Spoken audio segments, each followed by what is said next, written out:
1-2, swinging a drive toward right center. Back goes Robert, back near the stands. That ball is gone.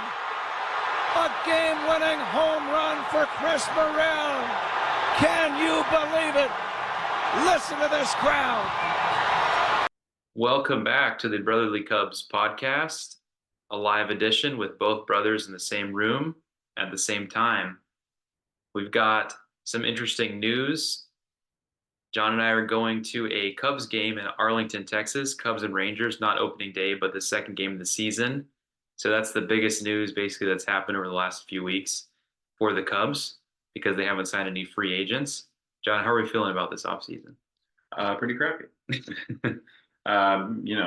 We really want to sign someone soon. I think a lot of people are getting anxious and trying not to panic too much, but hopefully in the next week or two, we'll start seeing some more dominoes fall after Yamamoto signs, and maybe, who knows? Maybe we'll pick up a prized pitcher in the offseason. So we'll see. I sure hope so.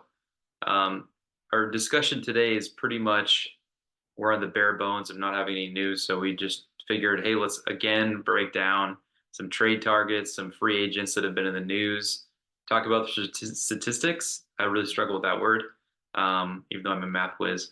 We're going to look at some stats and figure out walk rate, strikeout rate, percentage better than league average. What are these guys out there? What do they look like? Are they lefty? Are they righty? What is the best options and what is still out there? What is the best remaining in terms of hitting for the Cubs? It'll be a little bit less about pitching. And I think we're going to dive right into our discussion here on the Cubs' best free agent targets and trade targets as well. So the first name on here, which has gotten a lot of steam, is Rhys Hoskins. His name is spelled R-H-Y-S. When I was younger, I thought it was just Rhys, which sounds like very Game of Thrones-like. Yes. Who knows? He might have had parents that were huge Game of Thrones fans, and they, I don't know. Was that a novel? I don't know. I don't think it was around by the time it got named. You think Rhys would be spelled R-E-E-S-E, but it's spelled R-H-Y-S. So kind of a difficult, it looks like it's like they were spelling rhino and then change it to Rhys. He's unique. He's unique in the fact of his name spelling, but he's also unique in the fact that he has a 10% walk percentage over the last, that was what, 2022? These numbers for the audience are all their most recent year of data from Fangraphs, which is now my new favorite. I was using Baseball Reference, but we're a Fangraphs family here. We're using this data, and this was 2022 for Hoskins, his numbers. And the caveat with Hoskins right now, there's a few things to mention about him as a target, is that one, these are his most recent numbers from 2022. He tore his ACL in March last year, so about 9 months ago, right before the season started. And he is also a Scott Boras client, which means he's got an agent that demands that the teams give them more money.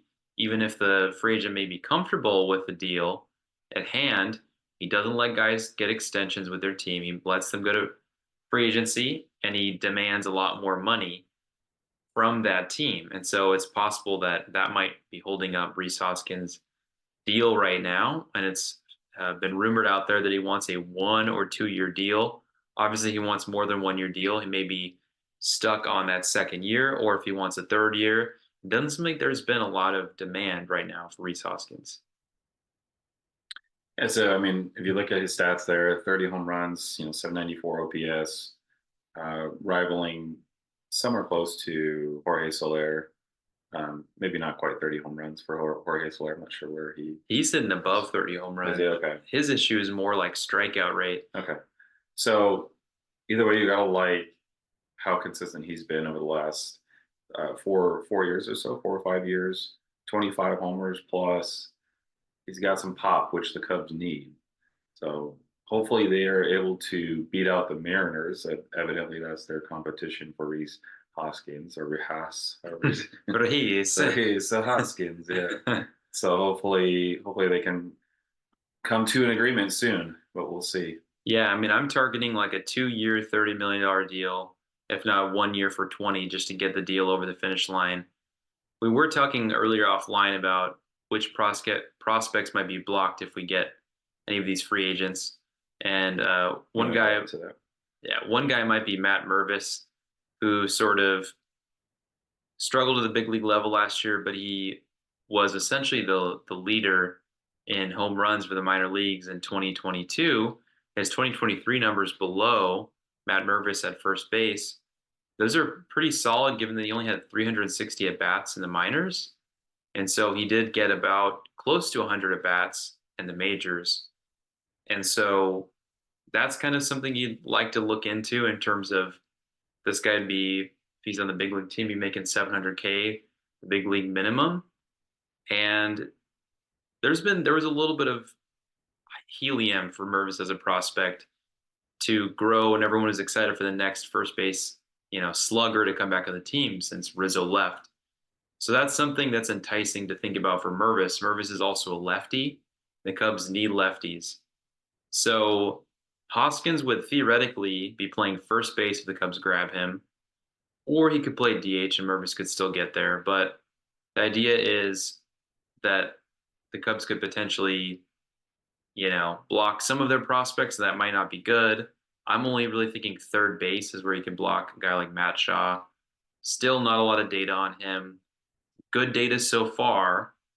A very enticing, very exciting player. And he hasn't played a lot of third yet, but he's very athletic. He used to play short at University of Maryland. So he can move probably around the diamond a little bit.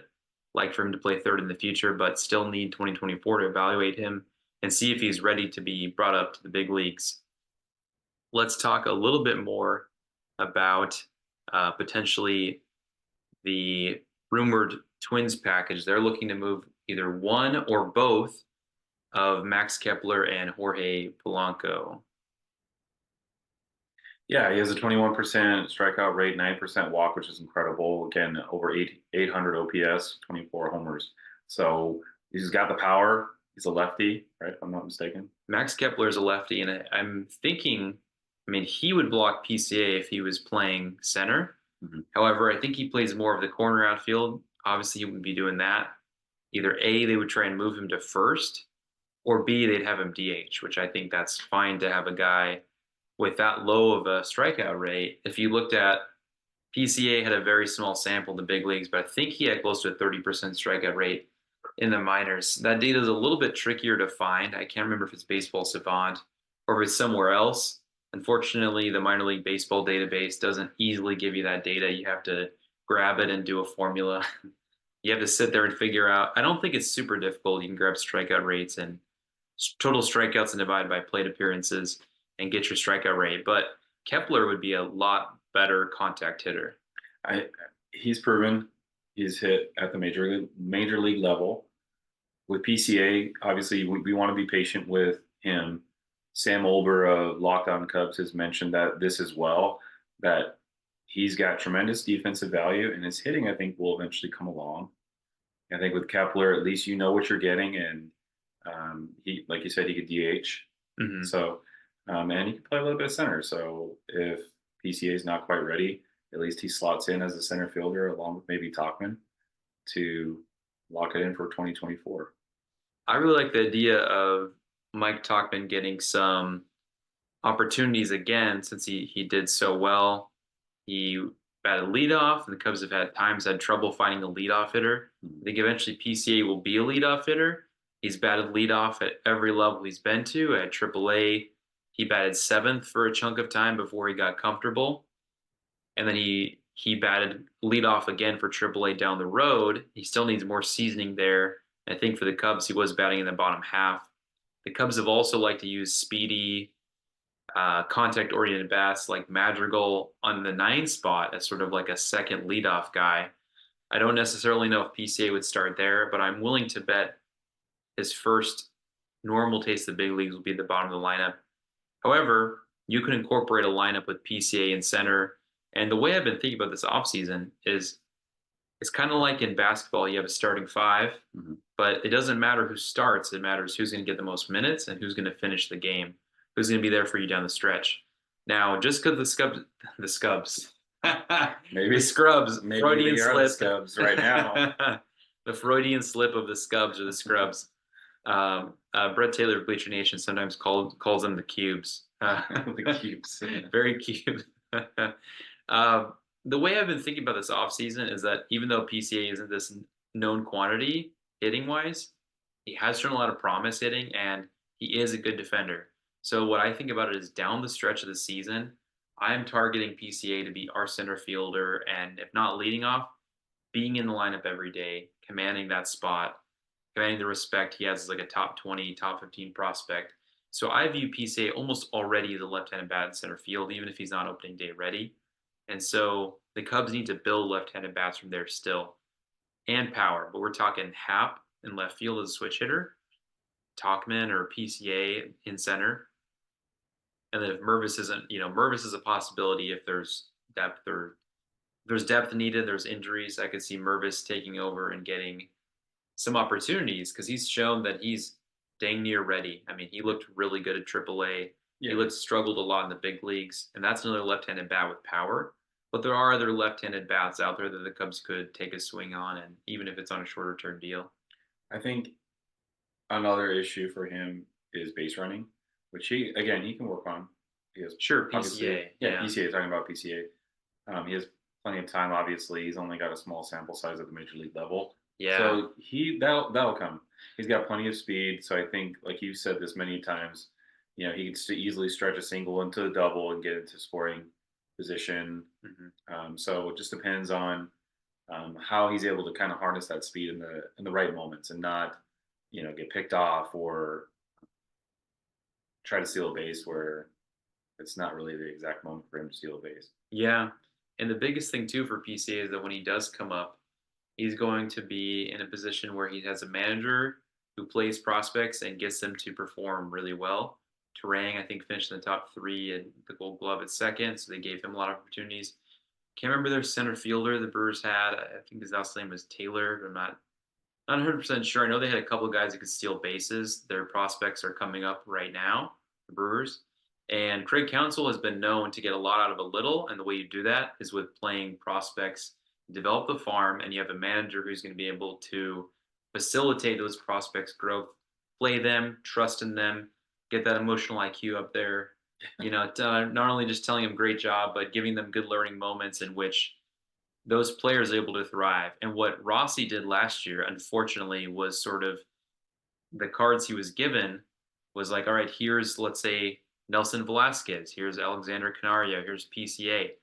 And he used them sparingly, and I think their confidence maybe either got shot or they just didn't get the consistent reps, as any human needs reps to get comfortable. Right. If you get reps and then you're cold, now I do think PCA showed a lot of overzealousness and sort of over-aggressiveness on the bases, as you might see from like Javi Baez. Mm-hmm. He's quoted him, and he's actually traded for him by the Mets. Interestingly enough, he said he was one of his favorite players. You can draw the parallel there with speed and defense, but you're right. I think he needs to harness that ability in order to have that war, to get to sort of create runs or sort of to be aggressive on the base pass, to be valuable. He's got to make sure he doesn't get caught stealing. Right. But I think he had 24 stolen bases last year, if not 30. So he does have a lot of speed, and he has shown the ability to do it. He just needs to practice getting that timing down in the big leagues. Right. Let's take a look at some of these names that we had mentioned in trade talks or possible free agents. So Brandon Belt, what do you think about him? So Brandon Belt is a power hitter. He's played first base for the Giants. The scariest thing about his numbers is a 34% strikeout rate. Yeah. That's higher than even Morel last year. Mm-hmm. And so the 15% walk rate is actually really good. It looks like it's the highest number of all the targets that we have. I don't know what Bellinger's walk rate was, even though he played with us last year, but we don't have his name listed here. But the walk rate's enticing. If you can get the strikeout rate down, I'm not super sold in on the fact that that number is so high, except I do like that he had almost 20 home runs and a 138 WRC plus, which is a number that shows how much better you are over league average. Overall, it's like a hitting statistic. So Brandon Belt is 38% better than league average last year. That's really, really good. And if you could get that on a 1 or 2 year deal, I'm not sure you'd be blocking anyone, especially if he was DHing. Right. What about Chapman? What are your thoughts on Chapman? Obviously, we do have Matt Shaw at third base, possibly BJ Murray. So, is there a chance for him to sign maybe a short-term deal, or do you think that's what's kind of holding up the possible contract negotiations? Do you think he might want a longer deal? I think the issue is that he may want a longer deal. He's another Boris client. That's the theme of this show. Bellinger's a Boris client. Bellinger's a lefty bat that can play. They could play first, play center, Mhm. and he's an all-around player, defense hitting. With Chapman, he's a good defender, and he has had numbers in the past that were good, and he was theoretically a star with the Oakland A's, and he had a good year with the Blue Jays. However, the last few years, he's been under 800 OPS, on base plus slugging. That's the number we love to use. He had 17 homers last year. Right. So, is the theory behind not signing him the fact that you're getting tremendous defensive value, but not necessarily offensive value? I think the thought process is that he could return potentially to a 30 home run hitter, even though he hasn't in the last couple of years. The defense is there. I'm not sure how valuable defense is at the corner. At third, it's good to have a good defender. The Cubs haven't had a consistent defender there that could hit for a while. I think we're talking Chris Bryant, unfortunately. So we're talking 2021, and even then a full season, Right. a full 162 game season. We're talking 2019, and who knows last time Chris Bryant was fully healthy. He was injured a lot. So it's something the Cubs have needed for a while. A healthy, good defender, good hitter at third. And in reality, if he wants a 4 year deal, I don't think the Cubs should give it to him. Now, Chris Morel would be who Matt Chapman would block at third. However, or Matt Shaw, obviously. But Chris Morel is the closest to big league ready. Okay. However, there's not really a defensive position for him right now. And Morel was in the Winter League, and he played a few different positions. He played third base. He had a small sample size, I think maybe only in the 15 to 20 game range. Mm-hmm. He had like a 93% fielding rate, which is terrible. So there's a lot to be concerned about with Morel in terms of as a defender. That might be certainly if the Cubs were to sign Matt Chapman. For one, I'd be surprised. Another Boris client you'd be negotiating with. For two, you're blocking Matt Shaw. For three, then it'd be imminent that Chris Morel would be traded. And so if the Cubs had a Chris Morel trade lined up for, let's say, I almost said Justin Bieber, I was this close, for Shane Bieber and Emmanuel Clase or Josh Naylor. If the Cubs had Chris Morel as a trade piece, and so they said, we're trading Chris Morel, that's what we're doing. The deal's lined up. He's the main guy in there. If that was in there, then I could see signing Matt Chapman. I just don't want him on a 4 year deal. I'd like him on a 2 to 3 year deal. Okay. And that would be nice because then you give Matt Shaw the opportunity to get to AAA next year, get to the big league team. We still don't know exactly what we have in him, but you don't want to sit there and completely block a prospect if you're not getting a star at third. I mean, if you're getting Machado, or if you're getting, let's say, Nolan Arenado or a shortstop that would convert to third, whatever you got, then I could see blocking Matt Shaw and trading him and then refilling the farm later. The Cubs are at a really interesting spot right now where there's enough prospects close to development to get to the big leagues that it's hard to want to block all these positions, especially with guys like Chapman with the 750 OPS. I don't think that's some kind of superstar. I definitely don't think he deserves $25 million a year. Maybe he might get 15. I'd be fine to give him 3 for 45, kind of like what Jeimer Candelario got with the Reds. So let's take a look at, you had mentioned Emmanuel Clase and Bieber, Shane Bieber, also a part of that possible deal. I mean, it would be a mega deal, but, Naylor. What about Josh Naylor? So this is kind of the trade that Cubs fans have been waiting for as a fallback from Tyler Glasnow not landing with the Cubs. The most recent news on him, we forgot to mention, Tyler Glasnow was traded to the Dodgers. The deal was temporarily held up because he signed a 5-year extension, which is very frustrating because they'll have Ohtani, they'll have Glasnow. Who knows what else they'll get? They have those guys for years to come. Very frustrating. So the backup plan that has sort of leaked to the media and has been discussed on Cubs Twitter is Josh Naylor. His numbers are shockingly good in terms of those advanced metrics. I think even his K rate is in the 15 to 16% range for his career, which is really good. That's actually the best among the sample we have of the available hitters. So Naylor is not going to hit the, cover off the ball in terms of home runs, and I don't know his exit velocity type numbers. I do know, like you said, he had a 308 batting average. Right. The 7% walk rate is a little low, but because the strikeout rate's so low, he's really just putting the ball in play a lot. We talked about needing a clutch hitter. Cubs had, Cody Bellinger and Yan Gomes last year. Can't depend on Yan Gomes. He's in his middle to late 30s.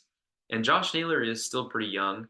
The 97 RBIs is also really enticing. Having two guys with over 90 RBIs like Bellinger and Naylor in the lineup, Right. that's pretty enticing to me. Yeah. Like you said, 825 OPS, 17 homers, the 97 RBAs really kind of pop out. Obviously, it doesn't hit for a ton of power, but having 97 runs batted in that shows a lot of clutch hitting. That's valuable, yeah. So there's a lot of debate on Twitter right now, or X, or whatever you call it. Yeah. How much is something like this going to cost? A Naylor costs, say, Bieber trade. I would assume quite a bit. Yeah. I'm thinking the Cubs would just get two. If they got three, that would be a massive haul. Right. And You'd probably have to give up, I would assume, whatever you're sending out, right? So possibly I'm thinking you're giving them Ben Brown at the minimum. Ben Brown, maybe a second pitcher. Or maybe a first baseman that you're getting back. So maybe a Matt Mervis. Would you Sure. be comfortable with sending out Matt Mervis, Ben Brown, maybe Triantos, and Yeah, I'm going to still high on Triantos right now. He had a tremendous AFL. I think he had a 1,000 OPS, which is crazy. Small sample, but when guys pop like that in the AFL, teams will pay attention. And so even though Triantos isn't some kind of power hitter, yeah, he's a good contact bat. I do believe the Guardians like contact bats, even though he can't defend super well. So it's kind of like, maybe he's a project. Matt Mervis can defend well at first. He's almost plug and play. I mean, you can trade Naylor, you can get Mervis back. He's going to have his 5 or 6 years before arbitration, at least before he gets a big raise. And so Mervis, I think, could thrive with the Guardians. They still get a left-handed bat. It's like a left-handed bat for a left-handed bat. Naylor's more proven for the Cubs, and Mervis has shown over 30 home run pop in the minors. So that's a really nice piece. I'm also interested to see if they need any outfielders, if they would take Alexander Canario, who also had over 30 home runs in 2022. He was injured at the end of 2022, and lo and behold, that was actually in winter ball, the same place where Morel was training recently. So Canario did not get a full season in, but he is a guy where there's redundancy in the outfield. You have a power hitter, but you've got PCA, you've got other outfielders to backfill for losing that spot. So you use your trade chips as, the redundant pieces you have, or all the most value you have is in the outfielders, Casey, Alcantara, PCA. Send some of those guys away, or send one of them away, and get back a first baseman that is ready to play. And if you have to send Mervis too, fine. But the Cubs need to target hitting, and if they can get pitching from a trade and get both, that's a great deal. They definitely need a top of the rotation type arm. I'm not sure if Bieber is going to be an ace anymore, but I think he'd be solid to lock him down, get him for a few years, and be able to solidify the top part of the rotation. Even if he's the number 3 next year, and go out in the 2024 to 2025. I guess it's called the 2025 offseason. Is much stronger. There's a lot bigger fish out there. Yeah, I know Zach Wheeler's out there. I think Max Scherzer might be out there, but I know there's quite a few arms that are going to be available in the next offseason. So even though we see this offseason as having a lot of arms, next offseason we'll also have hitting too. So the Cubs could make a splash this offseason, and then go back again in the 2025 offseason and make another splash. Give me more. Let's get rid of some of these prospects. Let's get big league talent in there. Right now, I can tell you, Matt Mervis, when he comes up, he's not going to have a 13% strikeout rate. Matt Mervis, though, did prove that he has prospect stock to trade away. He showed good strikeout numbers at the minors, improved it as he went along in 2022. He has tremendous defensive value. He has good defensive value. I think he draws some walks, but his ability to show some of those skills at the minor leagues, especially at the higher levels, that's enticing. And so I could see that along with a guy like Ben Brown, who's got a killer curve.